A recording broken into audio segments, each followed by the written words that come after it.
नमस्ते सबको। तो आज हम लोग एक बहुत ही बर्निंग टॉपिक के ऊपर बात करने जा रहे हैं, जो कि immunity. Why immunity is so important. Specially आज अगर हम लोग देखें, चारों तरफ जो चल रहा है, जो पैंडेमिक चल रहा है, लोग इतने डरे हुए हैं। तो उससे अगर आपको बचना है, प्रोटेक्शन चाहिए, तो I think the only way is to boost your immunity. जितना हम लोगों का इम्यूनिटी सिस्टम और भी अच्छा बना सकते हैं हम लोग, वही हमको इससे छुटकारा दे सकते हैं, लड़ सकते हैं। क्योंकि देखिए, बेसिकली हम लोग अगर बचपन में चले जाए, तो मुझे अभी तक याद है, मैं जब स्कूल में बायोलॉजी पढ़ी थी, तो उसमें वायरस हम लोग पढ़े थे कि it's a non living substance, जो हमारे बॉडी में आने के बाद वो लिविंग बन जाते हैं और हमारे सारे के सारे मैकेनिज्म को वो हाईजैक कर लेते हैं और उसके ऊपर हमारे ऊपर हावी हो जाते हैं। सोचिए कितना भयानक है। तो और उसके लिए कोई भी एंटीवायरल ड्रग्स या मेडिसिन पॉसिबल नहीं है। हाँ, एंटीवायरल जो मेडिसिन अवेलेबल है, वो थोड़ा इसका जो इफेक्ट है उसको कम कर सकते हैं, लेकिन इससे पूरा का पूरा छुटकारा नहीं मिल सकता। तो ठीक है, तो इसको लेके आज हम लोग विस्तार रूप में आलोचना करेंगे। लेकिन उसके लिए हमको थोड़ा थोड़ा करके समझना जरूरी है कि what is immunity all about, और कैसे हम उसको बूस्ट अप कर सकते हैं, और कैसे इम्यूनिटी ही ओनली हमारा सहारा हो सकता है इस टाइम पे। ठीक है, तो चलिए, इसके लिए मैं आपको एक पावर पॉइंट प्रेजेंटेशन के सहारे मैं समझाने की कोशिश कर रही हूँ। तो बेसिकली देखिए, इम्यूनिटी हम लोग एक एक धाप में जाएंगे। What is immunity, why is so important, and how does it work actually. Okay, तो अगर हम लोग देखें कि इम्यून सिस्टम जो हमारा है, इम्यूनिटी सिस्टम, ये और बाकी सिस्टम की तरह ही एक सिस्टम है, जैसे कि रेस्पिरेटरी सिस्टम, एक जैसे कि हमारा सर्कुलेटरी सिस्टम, जैसे कि हमारा डाइजेस्टिव सिस्टम। तो ये भी एक सिस्टम है हमारे बॉडी में, जो कि हमारा बॉडी को इम्यूनिटी देता है। बाहर के आए हुए कोई भी इन्फेक्टिव एंजाइम्स बोलिए, पैथोजेंस जैसे वायरस, बैक्टीरिया, हाँ कुछ भी, उसी से हमारे बॉडी को इम्यून बनाने में मदद करता है। और ये बनता कैसे है? ये बनता दो बेसिक पिलर से। एक है, इसमें काफी सारे इम्यून सेल्स होते हैं और बहुत सारा इसमें प्रोटीन होते हैं। तो अगर देखा जाए तो हर एक सिस्टम की तरह इम्यूनिटी सिस्टम का भी बेसिक चीज प्रोटीन ही है। इसीलिए प्रोटीन खाना इतना जरूरी बन जाता है, even in case of immunity too. और इम्यूनिटी को अगर हम लोग टाइप में भाग करें, तो इसका बेसिक टाइप होता है बैरियर या फिर स्किन। हमारा जो स्किन है, वो सबसे बड़ा हमारा इम्यूनिटी का प्रोटेक्शन का जो हम लोग बोल सकते हैं गार्ड है। सेकंड है हमारा innate immunity and adaptive immunity. Basically अगर हम लोग देखें कि स्किन या फिर बैरियर, ये हमारा इनेट इम्यूनिटी का ही एक हिस्सा है। तो उस हिसाब से अगर देखा जाए, तो हमारा जो इम्यूनिटी है वो एक्चुअली दो बेसिक हिस्से में बढ़ जाते हैं। एक है इनेट इम्यूनिटी और एक है एडेप्टिव इम्यूनिटी। एडेप्टिव इम्यूनिटी हमारे बाद क्योंकि इनेट इम्यूनिटी लेके हम लोग जन्म लेते हैं, और एडेप्टिव इम्यूनिटी को हम लोग बाद में एक्वायर करते हैं। इसीलिए एडेप्टिव इम्यूनिटी को एक्वायर्ड इम्यूनिटी भी कहा जाता है। तो इनेट इम्यूनिटी में क्या क्या आता है? हमारा फिजिकल बैरियर, जैसे कि स्किन आता है। आपको लोगों को मालूम है कि स्किन हमको प्रोटेक्शन देता है बाहर के कोई भी हमले से। और इसके जहां जहां पे स्किन नहीं होता, वहां पे म्यूकस, तो केमिकल बैरियर्स भी काफी होता है। इवन स्किन के ऊपर हमारा जो स्वेट होता है, थोड़ा सा हमारा जो एसिडिक मीडिया होता है स्किन का, जिसकी वजह से हम लोग बोलते हैं बार बार कि कोई भी साबुन इस्तेमाल मत कीजिए। हमारा हर एक सोप, हर एक फेस वॉश ये सोप फ्री होता है, ताकि उसमें अल्कलाइन मीडिया ना रहे, हल्का सा एसिडिक मीडिया हमारे स्किन के ऊपर बना रहे।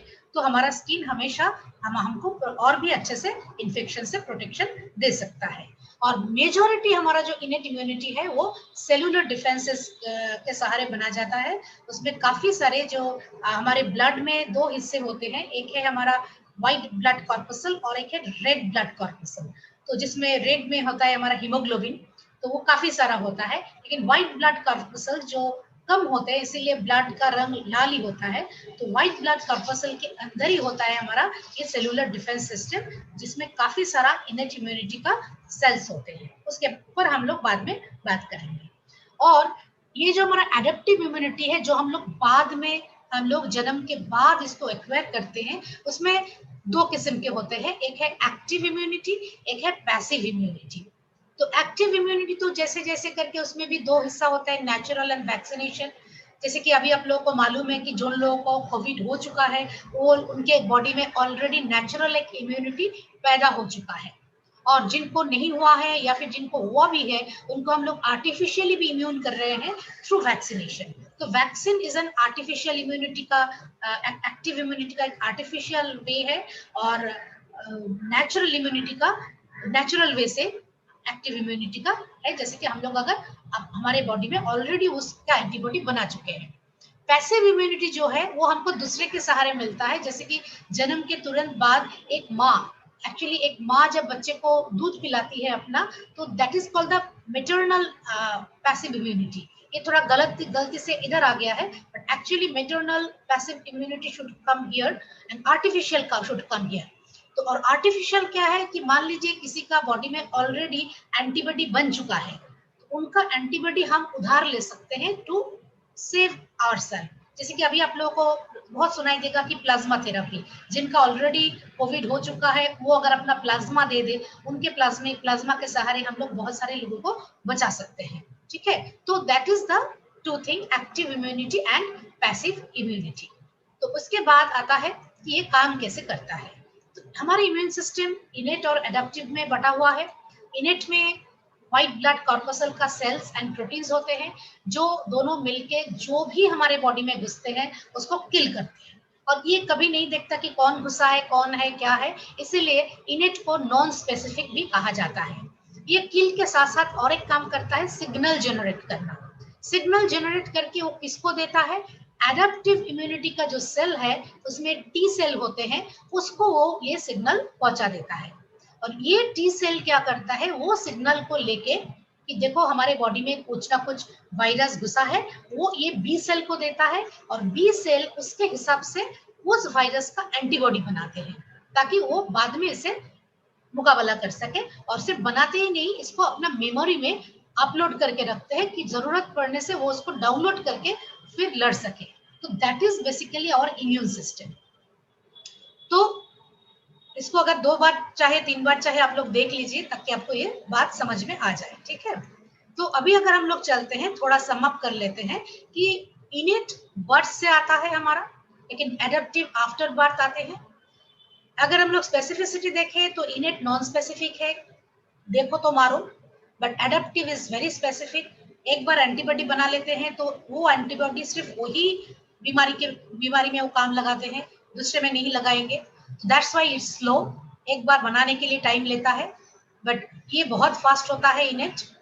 पोटेंसी के अगर हिसाब से हम लोग देखें तो इनेट लेस पोटेंट होते हैं, बट एडेप्टिव मोर पोटेंट होते हैं।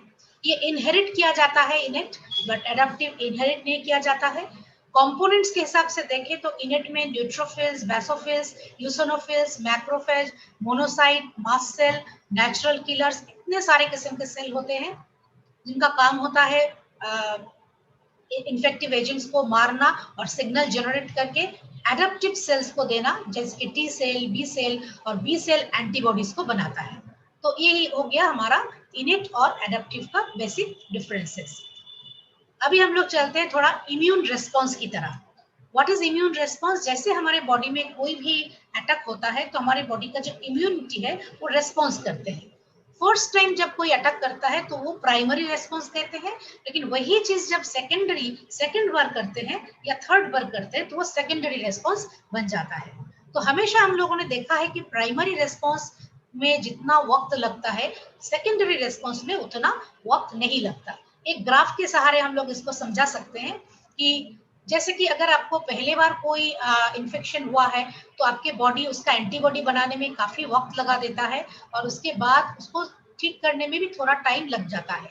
लेकिन उसके बाद अगर सेम इन्फेक्शन आपके बॉडी में दोबारा हमला करता है तो बॉडी तुरंत उसका एंटीबॉडी ऑलरेडी उनके पास है, मेमोरी में डाउनलोड करता है और बनाना शुरू कर देते हैं, और बहुत जल्दी आपको उससे राहत मिल जाता है। तो ऐसे करके हमारे जो इम्यून सिस्टम है वो इफेक्टिव बन जाता है। और भी अभी देखते हैं कि हम लोग कैसे हमारा इम्यूनिटी को बूस्ट कर सकते हैं। देखिए, वो इम्यूनिटी को बूस्ट करने के लिए कोई भी मेडिसिन नहीं है, या फिर कोई भी ऐसा मैजिक तरीका नहीं है कि आप आज उसको अपनाओ और कल आपका इम्यूनिटी बूस्ट हो जाए। Sorry, immunity boosting is a discipline. आपको एक लाइफस्टाइल ऐसे फॉलो करना है जो खुद ब खुद आपको इम्यूनिटी को बना देगा और आपका इम्यूनिटी आपके अंदर बन के रह जाएगा। तो जैसे कि एक एक करके अगर हम देखें लाइफस्टाइल में क्या क्या आता है, एक्सरसाइज डेफिनेटली आता है। हमको मालूम है there are 4 pillars of optimal health, exercise, attitude, then rest and then nutritious आहार। तो एक्सरसाइज में जैसे कि वो वॉक है, योगा है, प्राणायाम है, मेडिटेशन है, because immunity is connected to circulatory and lymphatic system. Circulatory system जैसे हमारा ब्लड, जैसे हार्ट, हाँ, जैसे कि वो उसको पंप करने के लिए हार्ट है, लेकिन हमारा जो लिम्फेटिक सिस्टम है जो बहुत सारे ग्लैंड से बना है, जैसे हमारा टॉन्सिल है, उसमें जैसे हमारा हमको अगर थोड़ा बुखार हो गया, सर्दी हो गया तो गला दर्द करना शुरू कर देते हैं, तो हमारा जो टॉन्सिल ग्लैंड्स है वो थोड़ा उसमें सूजन आ जाते हैं, तो दोज आर लिम्फेटिक सिस्टम। वो भी हमारे इम्यून सिस्टम के लिए बहुत इंपॉर्टेंट है, लेकिन लिम्फेटिक सिस्टम को सर्कुलेट कराने के लिए हमारे पास कोई हार्ट नहीं है। तो इसीलिए हमको एक्सरसाइज के जरिए, वॉक के जरिए, योगा के जरिए, स्पेशली प्राणायाम जैसे कि ब्रीदिंग टेक्नोलॉजी टेक्निक्स, उसके जरिए हमारा लिम्फेटिक सिस्टम को हमेशा हमको एकदम जिसको बोलते हैं बूस्टिंग में रखना है, बूस्ट अप करके रखना है। उसके साथ साथ हमारा पॉजिटिव मेंटल एटीट्यूड बहुत इंपॉर्टेंट है, क्योंकि अगर थोड़ा हमारे अंदर स्ट्रेस आ जाते हैं, स्पेशली जैसे कोविड में कहा जा रहा है कि ऑलवेज बी वेरी पॉजिटिव, क्योंकि हैप्पी हार्मोन्स होना चाहिए आपके बॉडी में। अगर थोड़ा नेगेटिव आ जाए तो नेगेटिव हार्मोन्स आ जाएंगे, तो आपका इम्यूनिटी सिस्टम जो है वो ऐसे ही नीचे आ जाएगा। Sleep, not only sleep, proper sleep, time 7-8 घंटा होना चाहिए और टाइम पे स्लीप। मतलब ऐसा नहीं कि रात को 3 बजे सोने जाओ और 11 बजे उठो और उठ के कहो मैंने 8 घंटा सोया। नो, आपको अगर 10, साढ़े 10, 11 बजे सो जाना है, शाम को सुबह 5, साढ़े 5, 6 बजे उठ जाइए, तो that is the right time to sleep. So timing in eating and sleep is very very important. और खाने की तरफ अगर हम लोग जाए, protein very important, specially plant protein, क्योंकि एनिमल प्रोटीन में बहुत ज्यादा फैट और कोलेस्ट्रॉल होते हैं। एनिमल प्रोटीन को जैसे पकाया जाता है, दैट इज ऑल्सो वेरी मतलब हमारे बॉडी में काफी सारा टॉक्सिसिटी पैदा हो जाता है, उल्टा इम्यूनिटी गिर जाता है। लेकिन अगर आप प्लांट प्रोटीन लेते हैं, दाल, सब्जी, ग्रीन लीफी वेजिटेबल्स, हाँ, तो जितना लेंगे तो उतना हमारे बॉडी के लिए वो अच्छा है। Fruits and veggies full of antioxidants होते हैं, फाइबर होते हैं, विटामिन्स, मिनरल्स, फाइटोफैक्ट, तो this are very important for immunity boosting. घर में जैसे अदरक होता है, फिर लहसुन होता है, क्लोव मतलब आपका लौंग होते हैं, हल्दी, टर्मरिक, लेकिन वो बाजार का खरीदा हुआ हल्दी का पाउडर, आई डोंट नो कि वेदर दैट इज टर्मरिक और नॉट, लेकिन आप घर में अगर हल्दी सुखा के उसको डस्ट बना के यूज कर सकते हैं, that's the real turmeric. Okay, cinnamon मतलब दालचीनी, सेम मैं बताऊंगी कि कितना उसमें भेजाल है, आई डोंट नो, ठीक है। तो आपको सही चीज, ऑथेंटिक चीज चाहिए। Same Honey, honey is very good immunity boosting के लिए है, लेकिन हनी हमको जो बाजार में मिलता है वो कितना हनी है और कितना उसमें शक्कर होता है, वो उसमें हमको डाउट है। एंटी इंफ्लेमेटरी जैसे good fat, green tea, this are anti inflammatory. Okay, तो ये सब खाने के जरिए हम हमारा इम्यूनिटी को बूस्ट कर सकते हैं। अभी चलते हैं थोड़ा कैसे न्यूट्रिएंट हमको हेल्प करता है, ठीक है। अभी देखिए ये स्लाइड अगर हम लोग देखें, आपको ऑलरेडी मालूम पड़ चुका है what is our immunity system. Now हमारे स्किन, नोज, माउथ, आई, ये सब के जरिए हमारे बॉडी में pathogens, virus, bacteria, infective agent सब घुसते हैं, और हमारे बॉर्डर पे सोल्जर्स है जो फर्स्ट लाइन ऑफ डिफेंस है, हमारा जो सेल्फ डिफेंस मैकेनिज्म, हमारा इनेट इम्यूनिटी सिस्टम, उनको मार गिराता है। और यही एंट्री लेवल पे विटामिन डी बहुत बहुत बहुत अच्छा काम करता है। क्या करता है, ये डोर स्टेप में ही इनको रोक देते हैं और रेप्लिकेट करने में नहीं देते हैं, ठीक है, रेप्लिकेट करने नहीं देते हैं, ठीक है। इधर और एक चीज हमको बहुत हेल्प करता है, वो है जिंक। हमारे बॉडी में कुछ ऐसे सेल होते हैं जिनको हम लोग करप्ट सेल बोलते हैं, जैसे घर का शत्रु विभीषण का नाम सुना होगा, तो वैसा ही हमारे घर का ही शत्रु होते हैं वो लोग। वो इसी लोग रहते तो हमारे घर में है, हमारे बॉडी में है, लेकिन ये बाहर के ये शत्रु लोगों को मदद करते हैं कि आओ आओ हमारे घर में आओ और सबको मारो। तो इनको जिंक मार गिराता है, ठीक है। जिंक एक मिनरल है। तो अभी देखिए जब भी जैसे कोई कुछ हमारे बॉडी में घुसता है, तो बॉडी देखता है कि पहले ये फ्रेंड है या एनिमी है। अगर एनिमी है तो ऑलरेडी हमारे पास एंटीबॉडी है। अगर रिकॉग्नाइज नहीं कर सकते हैं तो टी सेल को ये बुलावा देते हैं, जो बी सेल को सिग्नल करता है और एंटीबॉडी बनाने में शुरू कर देते हैं। लेकिन जब तक एंटीबॉडी नहीं बन पाते हैं तो हमारे बॉडी में काफी सारा प्रोटीन्स का एकदम स्टॉर्म शुरू हो जाता है, जैसे साइटोकिन्स वगैरह, और बॉडी में बहुत ज्यादा बुखार आना शुरू हो जाते हैं, सर्दी खांसी डिफरेंट सिम्टम्स हमारे बॉडी में शुरू हो जाते हैं। और तब हम बाहर से स्टेरॉइड्स मेडिसिन ये चालू करते हैं। लेकिन वही टाइम अगर हमारे बॉडी में काफी ज्यादा इम्यूनिटी रहेगा, काफी सारा vitamin minerals fatty acid carotenoids ashwagandha ये सब रहेगा, जिंक, हाँ तुलसी, विटामिन डी, तो ये भी हमको मदद कर सकता है डिफरेंट वे से। जैसे कि मैंने अभी भी बताया कैसे विटामिन डी हमको मदद करता है, कैसे जिंक मदद करता है। जैसे कि एंटीऑक्सीडेंट, जब ये मारपीट चल रहा है, ये इसको मार गिरा रहा है, वो उसको मार गिरा रहा है, कितना सारा डेड बॉडीज, तो क्लीन अप करने के लिए एंटीऑक्सीडेंट का बहुत जरूरी है। जैसे कि एंटी इन्फ्लेमेटरी के हिसाब से इधर फैटी एसिड काम करता है। अश्वगंधा हमारा ब्रेन को जैसे कूल एंड काम करता है, हमारा हर सेल को भी अलर्ट कर देता है, तो सेल का इफेक्टिविटी, इवन हमारा इम्यून सेल का भी इफेक्टिविटी काफी बढ़ जाता है। तो ऐसे करके हर एक मतलब इम्यूनिटी सॉरी न्यूट्रिएंट का काम होता है। तो एक एक करके हम लोग अगर न्यूट्रलाइट सप्लीमेंट्स के ऊपर देखें, तो we have our all plant protein powder, जिससे हम लोगों को प्लांट प्रोटीन मिल सकता है, एंड ये सब main part of immunity. And specially हमारा जो ऑल प्लांट प्रोटीन पाउडर है, जिनका प्रोटीन खाना मना भी है, वो भी ले सकते हैं, क्योंकि it's basically it's amino acids. Okay, तो उसके बाद आता है Nutrilite daily multivitamin multi minerals. इसमें 13 विटामिन 11 मिनरल है, फाइटोफैक्टर्स है 6। It has all the vitamin D, vitamin C, zinc, जो अभी डॉक्टर्स लोग भी सलाह दे रहे हैं। पहले जो डॉक्टर्स लोग बोलते थे कि डोंट टेक इट बिकॉज ये आपका यूरिन को सिर्फ और सिर्फ कॉस्टली बना रहा है, अभी वही लोग हमको बोल रहे हैं कि विटामिन डी लीजिए, विटामिन सी लीजिए, जिंक लीजिए, और ये सारे के सारे चीज हमारे डेली में है, और ये काफी बड़ा काफी अच्छा एंटीऑक्सीडेंट भी है। Omega 3 is good fat, anti inflammatory है, एंटीऑक्सीडेंट है। सिर्फ और सिर्फ अगर ये 3 प्रोडक्ट आप अगर जीवन भर लेंगे, देखिए इम्यूनिटी कोई अभी का तैयार करने का चीज नहीं है। अभी से शुरू करेंगे तो आपको मालूम भी नहीं है कि बाद में कितने सारे ऐसे पैंडेमिक आने वाले हैं। अभी सिर्फ वेव 2 जा रहा है, सुनाई दे रहा है कि अगला सालों में वेव 3 भी आने वाला है। लास्ट ईयर जब कोविड आया था, हम लोगों को लगा था कुछ महीने के बाद है, साल हो गया, अभी तक हम लोग जूझ रहे हैं, अभी पता नहीं और कितना साल। डरने का बात नहीं है, अभी से शुरू कर दीजिए। पीडीओ, प्रोटीन डेली ओमेगा, आपके खाने में होना चाहिए।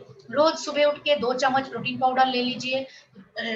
कोई भी लंच या ब्रेकफास्ट में न्यूट्रलाइट डेली का 1 टैबलेट, ओमेगा का 1 टैबलेट डेफिनेटली लीजिए। जिनको थोड़ा एक्स्ट्रा विटामिन सी का जरूरत है, वो एक्स्ट्रा विटामिन सी के लिए विटामिन सी चेरी प्लस लीजिए, वेरी इंपॉर्टेंट। स्पेशली इसमें एक्सटेंडेड रिलीज सिस्टम है, तो विटामिन सी हमको थोड़ा थोड़ा चाहिए, लेकिन बहुत देर तक चाहिए। ये 8 घंटा तक आपको प्रोटेक्शन देता है। ऐसे तो कैल्शियम को हम लोग बोन हेल्थ के लिए सजेस्ट करते हैं, लेकिन अभी इसमें क्योंकि विटामिन डी और जिंक है, तो अगर आपको एक्स्ट्रा विटामिन डी और एक्स्ट्रा जिंक चाहिए, you can have this. Ashwagandha alertness of immune cells and stress free mind के लिए चाहिए, बहुत जरूरी है अभी, क्योंकि बहुत सारे लोग पैनिक के लिए भी प्रॉब्लम हो रहा है उनके साथ। तुलसी, मसका, मुलेठी, सुरासा, echinacea, citrus plus, very good immune booster है ये लोग सब। Especially Vasaka, Mulethi, Surasa and Echinacea citrus plus is very good for your upper respiratory also. Milk thistle को अगर आप देखें तो आपका डाइजेस्टिव सिस्टम को, लिवर को अच्छा रखते रखते आपका आपका very good source of curcumin, मतलब हल्दी। च्यवनप्राश हमारा अपना ट्रेडिशनल इम्यूनिटी बूस्टर है, वो भी आ गया है अभी हमारे पास। और जो लोगों का एक बार कोविड हो चुका है, ये प्रोडक्ट के साथ साथ अगर आप चाहे तो, क्योंकि आफ्टर कोविड इफेक्ट और भी ज्यादा होता है भयानक, बहुत थकान महसूस होता है, तो आपको कोक्यूटेन का बहुत ज्यादा जरूरत है सिस्टम को पहले जैसा बनाने के लिए। और बहुत ज्यादा किसी किसी का एनीमिया हो सकता है, तो चेरी आयरन लेने का भी जरूरत हो सकता है। इतना था कि मेरे पास ये प्रेजेंटेशन था। अभी चलिए थोड़ा और 1-2 शब्द बोल के मैं खत्म करना चाहूंगी कि देखिए डरिए मत, हमारे पास इतना बड़ा पोटेंशियल है, यूज दैट, यूज दैट। मैं एक मजेदार स्टोरी के साथ, एक not story, it's a message from all our favourite leader Priyambad, कि प्रियंबद ने कहा कि अगर आप ट्रेन के सफर कर रहे हो और आपके पास टिकट है, तो डर किस बात की, तो ये टिकट है आपका immunity.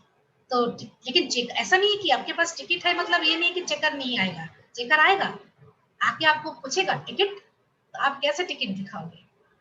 Will you be scared of, और आप डर जाओगे? टिकट नहीं, ऐसा बात नहीं है। आप टिकट दिखाओगे, जर्नी को एंजॉय करोगे। हो सकता है कि आप बाहर की तरफ देखते देखते टिकट दिखाओगे, लेकिन जिनके पास टिकट नहीं है वो बेचारा तो एक बार बाथरूम में छिपेगा, पता नहीं क्या क्या करेगा, डर जाएगा। तो क्योंकि हमारे पास टिकट है, हमारे पास इम्यूनिटी है, देर हो गया तो कोई बात नहीं, बेटर लेट देन नेवर, शुरू कर दीजिए और लोगों को शुरू करवाइए। So be immune and get others immune too. तो आइए चलिए हम लोग सबको ये लिंक बांटते हैं, लोगों को मदद करते हैं और सब सेफ रहते हैं और लोगों को सेफ रहने में मदद करते हैं। Thank you. नमस्ते।